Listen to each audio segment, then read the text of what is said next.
नमस्कार साथियों, स्वागत है आप सभी का अंकित इंस्पायर्स इंडिया पर। मैं हूं अंकित अवस्थी और आप सभी को होली की एक बार फिर, क्योंकि आज के दिन देश के बहुत से हिस्सों में रंग भरी होली धुलेंडी मनाई जा रही है। आप सभी को उसकी बहुत सारी शुभकामनाएं। आज के सेशन में जिक्र कर रहे हैं इस बात का कि गल्फ, जब हम लोग होली के त्योहार में हर्षोल्लास में व्यस्त हैं, गल्फ कंट्रीज इस समय त्योहार बम पटाखे चलाकर, गोला बारूद जलाकर मना रहे हैं। गल्फ नेशंस के बीच में क्या कंडीशन है, आज उसका अपडेट। लेकिन उस अपडेट में सबसे बड़ी चिंता की बात यह कि Gulf cooperation council, that is GCC, उसका सबसे ज्यादा पैसे वाला देश कतर इस समय थोड़ा ठनक गया है, या फिर कहिए कि गुस्सा हो गया है। किससे? ईरान से। धमका दिया है कि सुनो, अब आपकी सारी रेड लाइंस क्रॉस हो चुकी हैं। अब रेड लाइंस क्रॉस हो चुकी हैं, इसका मतलब एक नया देश इस समय युद्ध में कूद सकता है। अपडेट यह है। साथ ही साथ में यूएई भी उसी के लाइन पर है। ताजा अपडेट के अनुसार 6 में से 2 देश बगावती हो चुके हैं। अब तक अमेरिका और इजराइल दोनों ही मोर्चा लिए हुए थे। बाकी ये 6 देश बेचारे शांति से बैठ करके हमलों को कैंसिल कर रहे थे कि हमारे ऊपर हमले आ रहे हैं, हम अपने डिफेंस में लगे हुए हैं। लेकिन अब के अपडेट को देखा जाए तो क्या पता ये दोनों देश भी इजराइल और अमेरिका के साथ मिलकर ईरान पे हमले करने शुरू कर दें। क्या ये बात मायने रखती है? बिल्कुल मायने रखती है। क्यों मायने रखती है? क्योंकि अभी तक के वॉर में ये सारे देश इस इंतजार में थे कि ईरान शांत हो जाएगा। लेकिन अब अगर इन्होंने भी अपनी ताकत का इस्तेमाल करना शुरू कर दिया और हमलों को अंजाम देना शुरू किया, तो हो सकता है कि इन्हें बहुत ज्यादा निशाना बनाया जाए। इनका निशाना बनाने से क्या होगा? पूरी तरह से फारस की खाड़ी, जो स्ट्रेट ऑफ हॉर्मुज के थ्रू भारत तक तेल लेकर आती है, एशिया के अंदर तेल की आपूर्ति करती है, और जो रिफाइनरी के बाई प्रोडक्ट्स हैं उनकी आपूर्ति करती है, और भारत से बहुत सारा जो खाद्य पदार्थ यहां से एक्सपोर्ट होता है गल्फ कंट्रीज को, वो पूरी तरह बाधित हो जाएगा। ये जितना ज्यादा मामला बिगड़ेगा उतना ज्यादा असर बाजार पर देखने को मिलेगा। ऑलरेडी बाजार गिरा पड़ा है, रुपया बुरी तरह लुढ़क चुका है। ये सारी स्थिति और बहुत ज्यादा बिगड़ सकती हैं यदि इन देशों का अपनी तरफ से एंट्री करना शुरू हो जाता है। आप देखें, जब ये युद्ध में पार्टिसिपेट नहीं कर रहे हैं तब जाकर इन पर सैकड़ों मिसाइल्स लगाई जा रही हैं। ये जो फेल हुई न्यूट्रलाइज्ड मिसाइल हैं, उनकी तस्वीरें आप देख रहे हैं। ईरान ने एक एक करके, जैसे कल तक के मैंने अपडेट में बताया था कि सऊदी की असेंबली पर हमला हुआ था, एम्बेसी पर हमला हुआ था, ऐसे ही सऊदी में जो अमेरिकी एम्बेसी थी, ऐसे ही कुवैत में अमेरिकी एम्बेसी को निशाना बनाया गया। दुबई के अंदर जो कॉन्सुलेट है, यूएई के अंदर जो कॉन्सुलेट है अमेरिका का, उस पर हमला हुआ। यानी कि एम्बेसी से वाणिज्यिक दूतावास की अगर हम बात करें तो कॉन्सुलेट इन दुबई, उस पर भी हमला हो चुका है। कुल मिलाकर के इन गल्फ कंट्रीज में जहां जहां अमेरिकी ठिकाने हैं, फिर चाहे शहर में बना कॉन्सुलेट और एम्बेसी हो या फिर बाहर के एरिया में बना हुआ एयरबेस हो, उन सभी को निशाना बनाया जारी है। ये सभी देश अपनी कुछ ना कुछ खूबसूरती और खासियत के लिए जाने जाते हैं। तेल के अलावा भी इनके पास टूरिज्म इस समय एक बहुत बड़ा सोर्स ऑफ इनकम है। टूरिज्म के साथ साथ ये बिजनेस हब बनकर काम कर रहे हैं।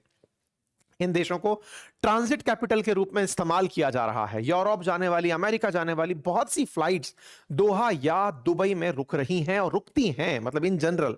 ऐसे में जितने भी जाने वाले या आने वाले भारत की तरफ लोग हैं, उनकी यात्राएं अटकी पड़ी हैं।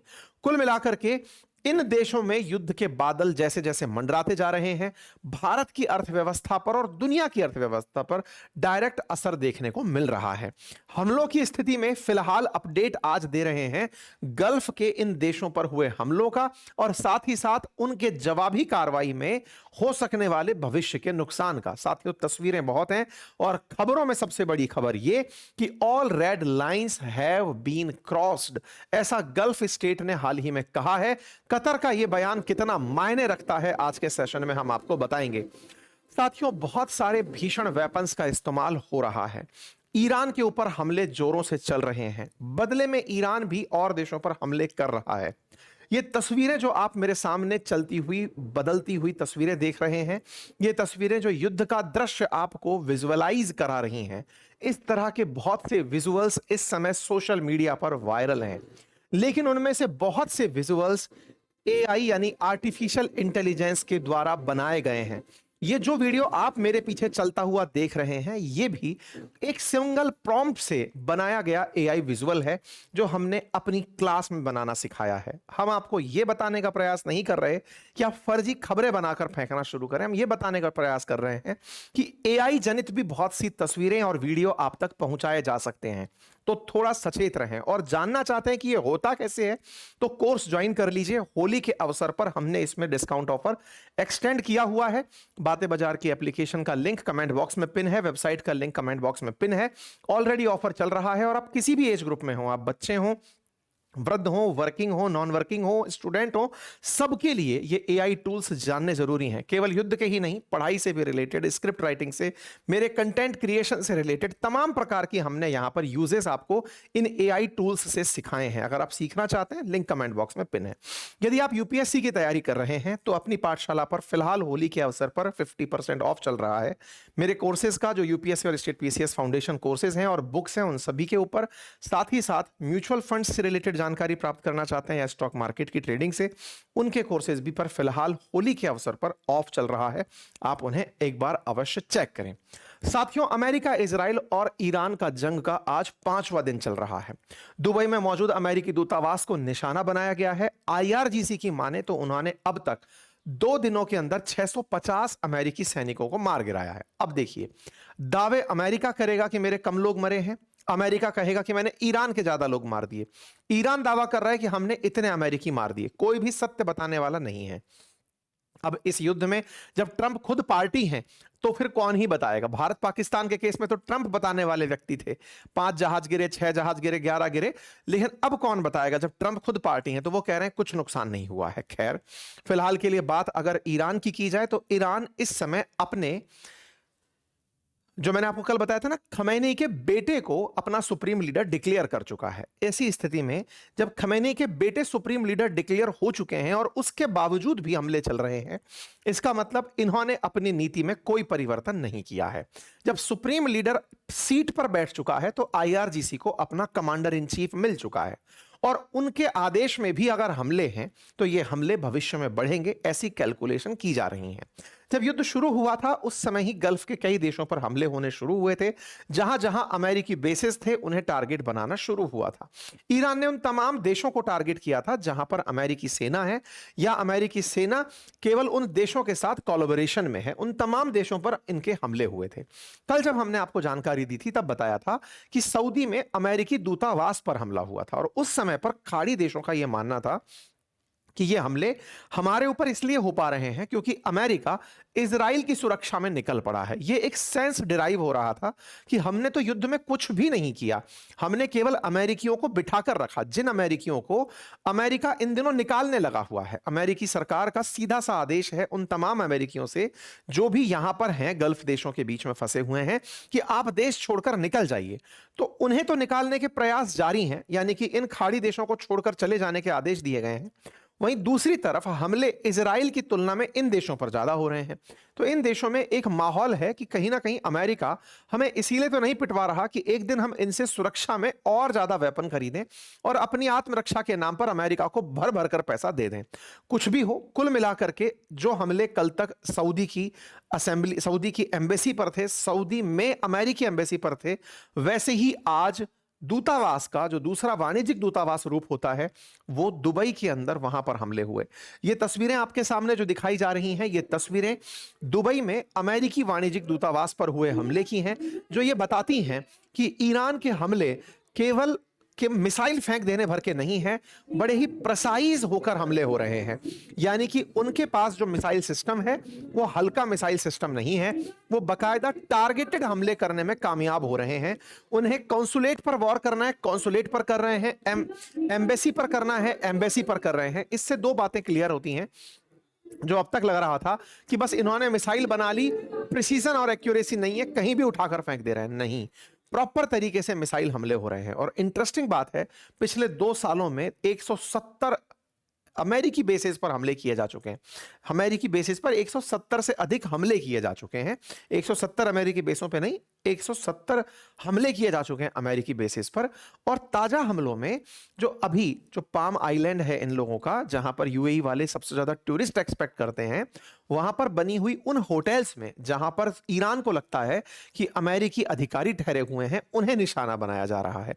ये सारी की सारी स्थितियां बताती हैं कि ईरान अब एक एक करके अर्थव्यवस्था, अर्थव्यवस्था के साथ साथ जो टूरिज्म हॉटस्पॉट हैं उन्हें, साथ ही साथ अमेरिकी जहां पर रुके हैं उन्हें निशाना बना रहे हैं। मैंने आपको जब पिछला सेशन में जानकारी दी थी तब बताया था कि इन्होंने जो इनके सऊदी की सऊदी अरामको रिफाइनरी है, उनकी रिफाइनरी का जो रास तानुरा रिफाइनरी है उस पर हमला किया था। और जब ये हमला हुआ तो इससे एक सेंस डिराइव हुआ कि आप सबको पनिशमेंट इस बात का दिया जा रहा है कि आपने हमारी बगल में अमेरिका को आने की जगह क्यों दी। ये बिल्कुल वैसे ही है जैसे रूस ने यूक्रेन पर हमला इसलिए किया क्योंकि यूक्रेन नाटो ज्वाइन करना चाहता था, और रूस को हमेशा यह लगता था कि अगर अमेरिकी सेना या फिर नाटो फोर्सेस यूक्रेन तक आ गई तो फिर वो हमसे युद्ध करने के लिए हमेशा तैयार रहेंगी। रूस ने यूक्रेन को यह सब नहीं करने दिया, लेकिन यहां पर जो गल्फ के देश हैं इन्होंने अमेरिकियों को बहुत दिनों तक अपने पास बिठा कर रखा। आज इन्हें ईरान अपनी तरफ से दंड दे रहा है कि आप लोगों ने अपने देश में इन्हें बिठा कर रखा और ये लोग मेरे खिलाफ सारी रणनीति रचते रहे। मैंने पहले भी कहा था ये मत करो, अब आप कर रहे हो तो भुगतो। अब सवाल ये है कि सर ये लोग ईरान पर हमला अब तक कर क्यों नहीं देते। बड़ा सवाल है कि इनके पास तो बहुत शक्ति है, बहुत पैसा है, ये अब तक ईरान पर हमला क्यों नहीं कर रहे। कारण ये है कि इन्हें पता है कि अगर एक बार ये डायरेक्ट फाइट में चले गए तो फिर ईरान सारे की सारे उद्देश्य भुलाकर इन्हें मिटाने पर जुट जाएगा, और इन्हें मिटाना बहुत मुश्किल टास्क नहीं है। कारण क्या है? कारण यह है कि ये बहुत छोटू छोटू से देश हैं। पूरे जीसीसी देशों की आबादी मिला दी जाए तो 6 करोड़ बैठती है, जिसमें से आधी आबादी केवल सऊदी अरब के पास है। बाकी जो अन्य देश हैं उनमें 1 करोड़ आबादी, किसी में 30 लाख आबादी, किसी में 40 लाख, किसी में 15 लाख।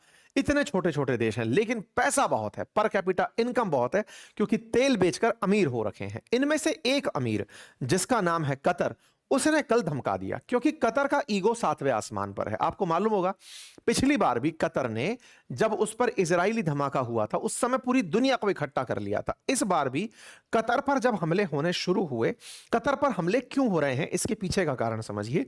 कतर अपने पास अमेरिका का इन सभी देशों में से सबसे बड़ा बेस रखता है। वो बेस सेंटकॉम का मुख्यालय है। सेंटकॉम क्या है? अमेरिका ने दुनिया भर में जितने भी कमांड सेंटर्स बनाए हुए हैं, क्योंकि पूरी दुनिया को वो अपना कमांड में बांटकर चलता है ना, जैसे Indo Pacific command, CENTCOM command, European command, ऐसे पूरा सेंट्रल एशिया के लिए उसने सेंटकॉम बनाई हुई है। सेंट्रल एशिया में जितने भी अमेरिकी सैनिक हैं उनका सबसे बड़ा मुख्यालय कतर के अंदर है, और उस कतर में मुख्यालय होने के बावजूद भी ईरान उसे खूब नुकसान पहुंचा रहा है। कतर को इस बात का घमंड भी है कि अमेरिका मेरी रखवाली करेगा, क्योंकि मैंने उसको यहां पर इतनी बड़ी जगह दी हुई है। उसके बावजूद ईरान में 1% भी डर नहीं है, क्योंकि वो कतर को निशाना बनाने में कामयाब है। कतर तेल बेचकर ना केवल अमीर हुआ, बल्कि अपने पैसे का प्रबंधन करके भी अमीर बना। पैसे के प्रबंधन ने उसने टूरिज्म को स्थान दिया, इंटरनेशनल आर्बिट्रेशन की कैपिटल बनने का प्रयास किया। दुनिया भर के तमाम संगठन अपने मुख्यालय कतर में, दोहा में बनाकर चलते हैं। इवन हमास ने भी अपना मुख्यालय यहां बना रखा था, हिजबुल्ला भी बातचीत करने आता था, तो तालिबान भी यही अमेरिका से बात करने आता था। तो कतर ने दुनिया के बीच में काफी बड़ी इज्जत कमाई है। अब उस इज्जत को चूना लग रहा है ईरान के हमलों से। जहां तक बात हो तेल की, तो वेनेजुएला के बाद अगर सबसे ज्यादा तेल किन्हीं देशों के पास है तो वो यही जीसीसी कंट्रीज हैं, जिनमें सऊदी अरब का नाम आता है, जिसमें कुवैत का नाम आता है, जिसमें यूएई का नाम आता है, और उसमें ईरान का नाम आता है। तो ईरान को एक तरफ रख भी दिया जाए, जो कि दूसरी तरफ का पार्टी है, तो ये आपस में झगड़ने वाले जो देश हैं उनमें से एक तरफ और दूसरी तरफ, दोनों तरफ की पार्टियां तेल के लिए जानी जाती हैं। लेकिन अब तेल के अलावा भी इन लोगों ने अपने डाइवर्सिटी करना शुरू कर दिया, मनी का डाइवर्जन करना शुरू कर दिया है। कहा जाए तो फंड अलोकेशन शुरू कर दिया है। तेल तो पर्शियन गल्फ से निकलकर बिकने आता ही है, इसके ऊपर तो इनका अब एक तरह से ट्रेडमार्क हो गया कि तेल तो अपना ही आएगा। आज इंडिया की आवश्यकता का भी 50% से ऊपर इसी जगह से आता है। लेकिन इन्हें पता है कि आने वाले समय में कोई सन की अमेरिकी राष्ट्रपति आया तो हो सकता है वो तेल पर रोक लगा दे।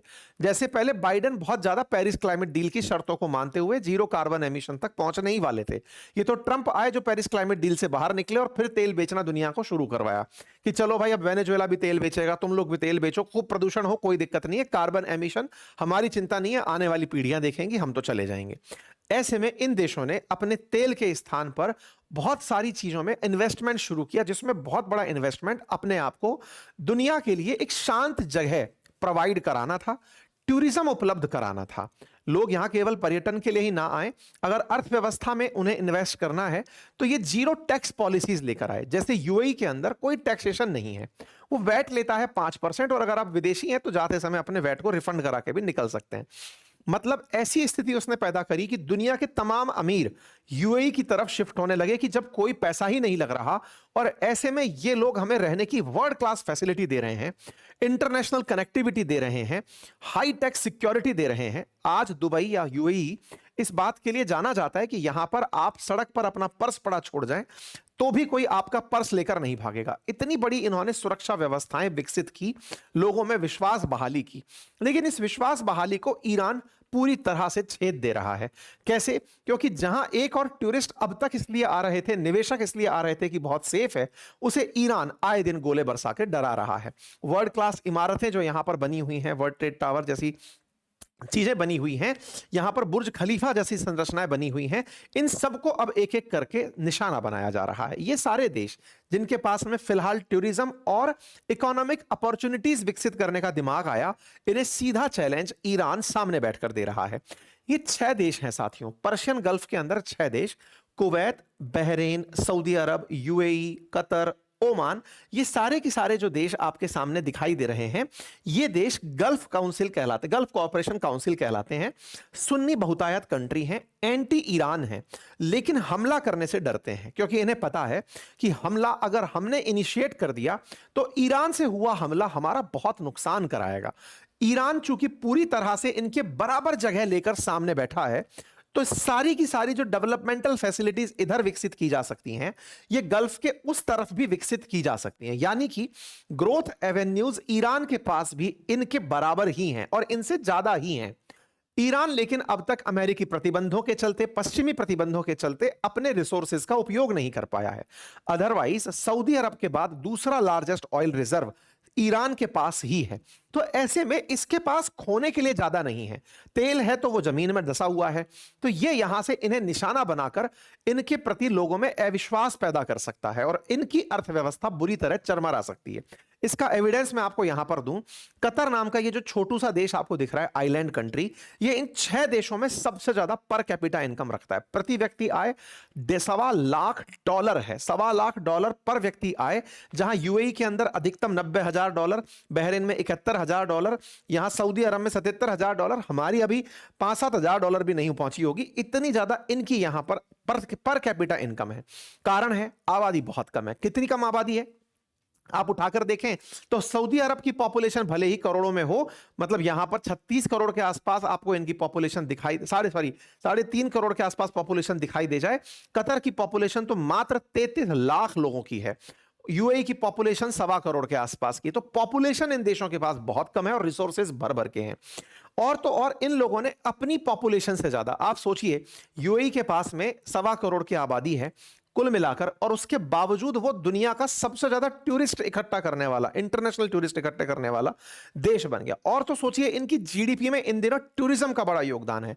जीसीसी के ये देश टूरिज्म से $247 बिलियन का सालाना रेवेन्यू जनरेट कर जा रहे हैं। आप इससे सोचकर देखें कि इन्होंने $247 बिलियन का रेवेन्यू केवल 2024 में व्यापार से किया है। जहां तक बात हो जीसीसी की, तो इन लोगों ने हाल ही के समय पर ऐसे विजिटर्स जो कि एक दूसरे देशों में घूम रहे हैं, वो 19.3 मिलियन देखे हैं। लगभग 2 करोड़ के आसपास इन्होंने टूरिस्ट देखे हैं। जहां तक बात हो सऊदी अरब की, तो उसने केवल विजिटर घुमा घुमा करके $75 बिलियन का पैसा कमा लिया, लाभ कमा लिया, केवल टूरिज्म की वजह से। और यह लाभ इनका बढ़ता ही चला जा रहा है। केवल इनका ही नहीं, जहां तक बात हो गल्फ के और देशों की, तो उनके यहां पर जीडीपी पर साल के हिसाब से बढ़ती जा रही है और एक्सपेक्टेड है कि 317.2 बिलियन तक पहुंच जाएगी, जो इनकी कुल जीडीपी का 13.3% होगी। यानी कि इन लोगों ने रेगिस्तान लोगों को घुमाना शुरू करवा दिया। बड़ी मात्रा में लोग यहां पर आना शुरू हुए। दुबई के अंदर 2025 में 2.25 करोड़, मतलब ऑलमोस्ट 2 करोड़ लोग ही हैं जो इंटरनेशनल विजिटर बनकर पहुंचे, जो यहां पर खर्च करने पहुंचे। अपन जब सोचते हैं कि ये लोग टैक्स नहीं लेते, लेकिन टूरिज्म में तो आप खर्च करने जा रहे हो तो पैसा वहीं लगा कर आ रहे हो ना। तो इनकी इकोनॉमी को सोचिए कि बात देखिए, 1 करोड़ की आबादी वाला देश 2 करोड़ केवल टूरिस्ट अपने यहां पर लेकर बैठ जा रहा है।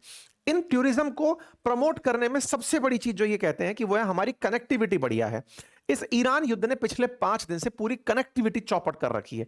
यहां से कोई फ्लाइट ऊपर अच्छे से उड़ नहीं पा रही है। क्यों? क्योंकि ट्रांजिट में कोई फ्लाइट ऊपर उड़े, उधर से आती हुई मिसाइल उसको निकाल दे, तो स्थितियां बिगड़ सकती हैं। ये जो वर्ल्ड क्लास एमिनिटीज और फैसिलिटीज एक आइलैंड पर डेवलप करके बैठा दुबई है, ये दुनिया का आकर्षण केंद्र तो बना हुआ है, लेकिन इन दिनों असुरक्षा के भाव में पीड़ित है। तमाम प्रकार की ऐसी अम्यूजमेंट की स्थितियां यहां पर इन्होंने क्रिएट की हैं कि जिसके पास पैसा है वो यहां बढ़िया से रहने जा सकता है, घूमने जा सकता है, सुरक्षा का भाव फील कर सकता है। जो इंटरनल सिक्योरिटी थी वो कभी दुबई की चैलेंज थी ही नहीं, आज ईरान ने उसमें छेद कर दिया है। इसी से पीड़ित है यूएई, जो वर्ल्ड क्लास फैसिलिटी लेकर इन दिनों चिंतित है कि हमारे यहां पर हमले हो रहे हैं, और वो हमले जीसीसी द्वारा, वो हमले ईरान के द्वारा किए जा रहे हैं। ये ईरान इस बात को जानता है, और वो ये जानता है कि ये लोग युद्ध नहीं करना चाहेंगे। सऊदी के द्वारा ही यह सारा खेला शुरू हुआ था। यह आपको याद होगा, मैंने 2 दिन पहले जब आपको जानकारी दी थी कि सऊदी क्राउन प्रिंस ने ट्रंप से कहा था कि खमनेई को मार दीजिए। ऐसी मीडिया रिपोर्ट अमेरिकी अखबारों में छपना शुरू हुई थी। वॉशिंगटन पोस्ट में रिपोर्ट कही गई थी कि सऊदी क्राउन प्रिंस से ट्रंप ने पूछा था कि खमनेई का हम वो कर दें क्या, मतलब असैसिनेशन कर दें, तो इन्होंने उन्हें परमिशन दी थी। यह मीडिया रिपोर्ट के अंदर कयास चलाए जा रहे हैं। अब जब कयास चल रहे हैं तो जीसीसी के अंदर भी मतभेद उत्पन्न हो गया है कि भाई साहब, अगर खमनेई को कुछ ना हुआ होता तो शायद हम पर इतने हमले ना हुए होते। तो इनमें भी एक रार आ गई है, और उसी रार में कतर बाहर निकल कर आया, और कतर ने कहा कि सुनो, हम बहुत इज्जतदार देश हैं, दुनिया के अंदर हमारी बहुत वैल्यू है, हम दुनिया के आर्बिट्रेटर रहे हैं, हमारी बहुत अच्छी बात ईरान के साथ भी है, सबके साथ है। हम 3 मार्च तक की स्थिति अगर बताएं तो ये कहते थे कि हम युद्ध में कहीं नहीं जा रहे, लेकिन फिर जब इन पर दोबारा हमले हुए, आज ये पलट गए, और आज पलट करके इनका स्टेटमेंट ये आया है कि अब सारी की सारी सीमाएं क्रॉस कर दी गई हैं। सारी सीमाएं क्रॉस कर दी गई हैं। जब ये बात इन्होंने बोली तो ये कहते हुए निकले कि कतर का डिफेंस सिस्टम हल्के में ना लिया जाए, हमारे पास हमारी डिफेंस के सारे सिस्टम है और हमारे सारे ऑप्शंस इस समय टेबल पर रखे हैं। हमने सारे कम्युनिकेशन चैनल ओपन कर रखे हैं बातचीत करने के लिए, लेकिन जिस तरह से हमारे यहां पर लोगों के हालात हैं, 8,000 से अधिक लोग ऐसे हैं जो एयरपोर्ट पर फंसे हुए हैं, उनके लिए हम 101 बैलिस्टिक मिसाइल हमले झेल चुका है कतर। अब बोले आपने सारी सीमाएं क्रॉस कर दी हैं। इसका सीधा सा अर्थ है, जब आप किसी को धमकाते हो तो यही तो बोलते हो कि भाई तूने तेरी हदें पार कर ली हैं, अब मैं तेरे को बताता हूं कि मैं क्या कर सकता हूं। इसीलिए बड़ा सवाल यह बन रहा है कि क्या कतर युद्ध इनिशिएट कर सकता है। कतर का युद्ध इनिशिएट करने का मतलब हुआ कि वो सीधा अमेरिका से कहेगा कि आप अब हमारे बिहाफ पर इन पर हमला कीजिए। तो अमेरिका पर अगर कतर के बिहाफ से हमला हो, अमेरिका अगर कतर के बिहाफ पर हमला करता है ईरान पे, इसका मतलब है कि जो कतर में सेंटकॉम का मुख्यालय है वहां से युद्ध इनिशिएट किया जाएगा, और वो जो इनिशिएट हुआ फिर यहां पर गल्फ के हालात बिगड़ जाएंगे। साथ ही साथ में यूएई के बारे में भी यह जानकारी निकल कर आ रही है कि यूएई और जॉर्डन दोनों ने ईरान के जो एनवॉय हैं उनको समन किया, ये कहते हुए कि भैया ये जो हम पर हमले हो रहे हैं इन्हें आप क्यों कर रहे हैं, क्यों हमें निशाना बनाया जा रहा है। लेकिन आज सुबह का अपडेट ये एक्सियोस करके न्यूज मीडिया है, यहां पर लिखा गया है कि यूएई भी अब कंसीडर कर रहा है कि वो ईरान के ऊपर हमला करे और उनके मिसाइल साइट्स का, जहां से मिसाइल हमले हो रहे हैं, उन्हें टारगेट करे। कुल जमा अर्थ ये है, अब तक ये सेल्फ डिफेंस में थे, कारण मैंने बताया, क्योंकि इन्हें डर था कि हमने अगर हमले कर दिए तो हम डायरेक्ट पार्टी बन जाएंगे। अभी तक डिफेंड करते रहते हैं, सब चल रहा है। अभी अमेरिकी ठिकानों को निशाना बनाया जा रहा है, लेकिन अगर इन लोगों ने हमला करना प्रेफर कर दिया तो खेल बहुत ज्यादा विभत्स हो जाएगा। मैं यह मानता हूं कि अगर एक भी फायर यूएई की तरफ से ईरान की तरफ खुल गया तो दुनिया इकोनॉमी में बहुत बड़ा सेटबैक देख सकती है, क्योंकि ईरान दुबई में फिर सिविलियन इलाकों को और उन एयरपोर्ट्स और उन हवाई अड्डों को जो कि यूएई की ताकत हैं उनको निशाना बनाएगा, और यूएई की ताकत पर निशाना पड़ते ही अर्थव्यवस्था का केंद्र है। आज हमारी भी बहुत सारी कंपनियां देश की वहां बैठी चल रही हैं। अमेरिका, यूएस, रशिया, चाइना, तमाम देशों की कंपनियां इस समय मिडिल ईस्ट में बैठी हुई हैं, बुरी तरह से प्रभावित हो जाएंगी। खैर, अब देखना होगा कि यूएई इस बात को कंसीडर कर रहा है, इसका प्रभाव क्या निकलता है। यूएई ने अपनी तरफ से एक बात बोली कि हमें अपनी आत्मरक्षा का कंप्लीट अधिकार है, हम कब तक गोले बम्बारू सहन करते रहेंगे। आपको क्या लगता है, अमेरिका इस बात में इनको सपोर्ट करेगा? 100% सपोर्ट करेगा। अमेरिका चाहता है कि तुम लोगों के ऊपर हमले हो, थोड़ा तुम्हारा घमंड नीचे आए, तभी तो जाकर मैं गाजा बसाऊंगा, और गाजा बसा करके उसको तुमसे पैसा लेकर के शांत देश देश बनाऊंगा जहां ईरान नहीं होगा। ये सारी तैयारियां चल रही हैं। मिडिल ईस्ट में जितना भी इन्होंने पैसा कमाया था, अब वो इनके पास उपलब्ध संसाधनों से चर्चा का विषय बन गया। लेकिन अब सवाल ये आता है कि साहब इनके पास मसाला भी है क्या लड़ाई झगड़े का? तो इन लोगों ने हमेशा डिफेंसिव अप्रोच अपनाई।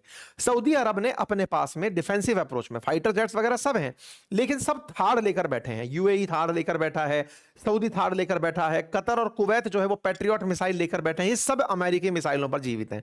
थाड़ और ये क्या होते हैं? असल में क्या होता है ना कि जैसे सऊदी है, सऊदी ने थोड़े दिन पहले क्या किया था, मतलब पहले थाड़ और इसको समझे, इससे पहले इस बात को समझते हैं कि अगर कोई बैलिस्टिक मिसाइल या क्रूज मिसाइल आपके किसी एयरबेस पर निशाना बना रही है तो उसे हवा में ही न्यूट्रलाइज करने के लिए बैलिस्टिक डिफेंस मतलब एंटी बैलिस्टिक मिसाइल सिस्टम रखा जाता है।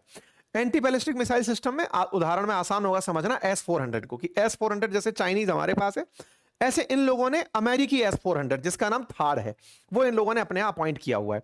अपने यहां पर जैसे आद है यानी कि Akash anti missile system, anti ballistic missile system है, ऐसे इन लोगों के यहां पर पैट्रियट मिसाइल सिस्टम भी है। पैट्रियट भी अमेरिका से इन्होंने परचेज किया है। उसमें क्या है और थाड़ में क्या अंतर है? थाड़ क्या करता है कि लॉन्ग रेंज पर ही न्यूट्रलाइज कर देता है किसी बैलिस्टिक मिसाइल को या किसी फाइटर जेट को, लेकिन जो पैट्रियट मिसाइल सिस्टम है वो शॉर्ट रेंज में, कि अगर कोई मिसाइल निकलकर आगे तक आ गई और बिल्कुल ही गिरने वाली है तो उसको न्यूट्रलाइज करता है। यानी कि आती हुई कोई भी बैलिस्टिक मिसाइल या क्रूज मिसाइल, सामान्यतः क्रूज मिसाइल इनके कंट्रोल से परे रहती हैं क्योंकि वो जमीन के बिल्कुल पैरेलल उड़कर चलती हैं।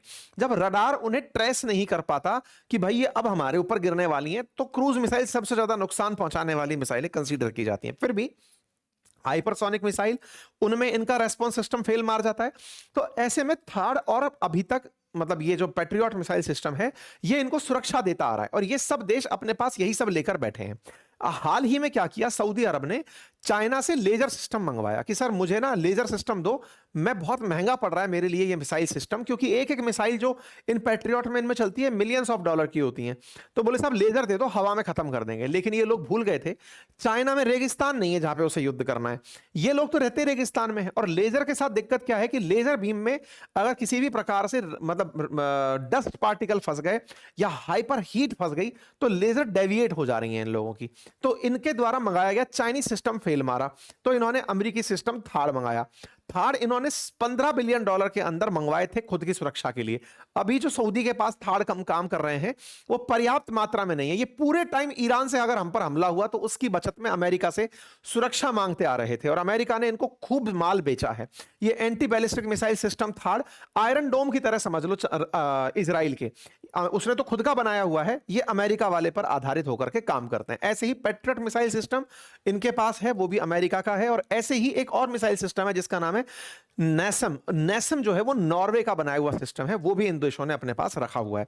कुल मिलाकर के इनके पास यूएस की मिलिट्री का प्रेजेंस है, इंटेलिजेंस की शेयरिंग है और रीजनल कॉपरेशन है। उसके बावजूद भी ये लोग हमला करने से डरते हैं क्योंकि ये डिफेंसिव रहे हैं कि अगर हम हमला किए तो हम पर नुकसान बहुत होगा। अमेरिका क्या कर रहा है? अमेरिका हमेशा नेवल फोर्सेस में और एयर फोर्सेस में बहुत ताकतवर रहा है। ग्राउंड बैटल्स में वो हमेशा पिछड़ता है। अफगानिस्तान आपने देख लिया, वियतनाम उससे पहले उसका फेलियर का उदाहरण है। अब क्या हो रहा है ना कि ग्राउंड पर जो फोर्सेस हैं इनकी वो किसी भी काम की नहीं हो पा रही हैं। क्यों? क्योंकि वो केवल डिफेंस के नाम पर गोला दाग सकती हैं। वो अगर दागना शुरू करते तो अमेरिका बैठकर इंतजार कर रहा है, वो कह रहा है you will find out respond. Obvious सी बात है, इन सबको इतना उकसा देगा कि तुम रेस्पॉन्स दो, तुम रेस्पॉन्स दो, फिर इनके नाम पर वो यूएस बेस से हमले करेगा, खेल खत्म हो जाएगा। अब के लिए अब बात यह है कि साहब इनको कोई भरोसा दिया गया है? बोले हाँ, इनका पूरा तेल अटका पड़ा है स्ट्रेट ऑफ हॉर्मुज में। तो यूएस ने अश्योर किया है कि मेरी जो नेवी है ना वो आप लोगों के जहाजों को बाहर निकालेगी। लोगों में विश्वास नहीं आ पा रहा है कि तुम्हारी नेवी जहाजों को कैसे बाहर निकालेगी। लंबे जहाजों की लाइन लगी पड़ी है स्ट्रेट ऑफ हॉर्मुज के अंदर। ईरान बिल्कुल चौक करके बैठा है, निकल के दिखाओ गोला मार दूंगा। तो अमेरिका बोल रहा है कि मैं यहां पर नेवी से सुरक्षा दूंगा और जहाजों को निकालूंगा, जब भी कोई मिसाइल वहां पर आएगी मैं उसको हवा में ही मार दूंगा। अब देखना होगा कि तेल के खेल में ये लोग कैसे सुरक्षा दे पाते हैं। अगर एक भी मिसाइल किसी टैंकर पर ढंग से गिर गई तो स्ट्रेट ऑफ हॉर्मुज वैसे भी बंद हो जाना है, आग लग जानी है, तो बाकी तेल के टैंकर दूर ही खड़े रह जाने। खैर, अब जो भी चल रहा है वो पूरा की पूरा वॉर जोन है। आप लोग इस विषय को कैसे देखते हैं जरूर बताइएगा। होली की एक बार फिर शुभकामनाएं। और अभी अगर आप चाहते हैं हमारा कोर्स ज्वाइन करना और सीखना चाहते हैं इन तमाम प्रकार के एनिमेशंस को, वीडियो मेकिंग्स को, यूपीएससी कोर्स रिसर्च को या फिर कंटेंट रिसर्च को, पीपीटी मेकिंग, तमाम चीजों को मैंने आपको एआई टूल्स के माध्यम से सिखाया है। लिंक कमेंट बॉक्स में पिन है। क्लॉड भी हमने वहां पर आपके साथ इंट्रोड्यूस किया है, आप जाकर उसे अवश्य चेक करें। बहुत बहुत धन्यवाद।